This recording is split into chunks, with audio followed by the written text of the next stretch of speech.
Hey everyone, Tim here. A few weeks ago, a photo boother I respect a lot asked me a question. He said, how can I have two action buttons on my gallery? And I thought for a second and I was like, oh man, that's been possible for a long time. If he doesn't know how to do it, I bet tons of people don't know how to do it. So we made it a lot easier. Let's show you how to do that.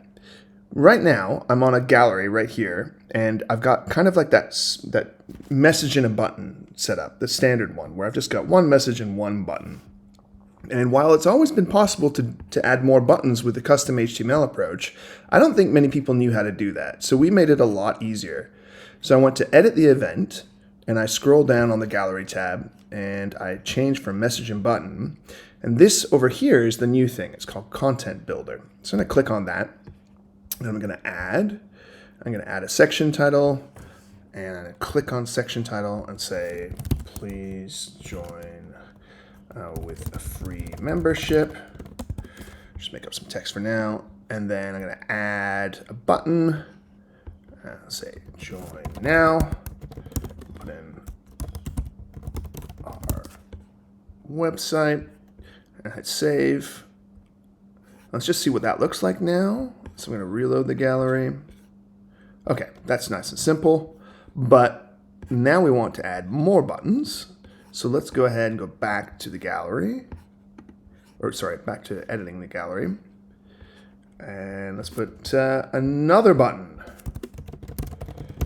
a section title of another button and a row. And let's make this one a different color so you can customize the colors of your buttons really easily now. Let's make it pink. I like pink. And we'll say, enter to win a free bicycle. And we'll just, put a random link for now because I just want to show you how this works. So I hit save on that. And I can reload the gallery. And there you go. I've got another one. If you still want the old custom HTML approach, it's absolutely still possible. All you have to do is when you enter one of these pieces, put a rich text piece in.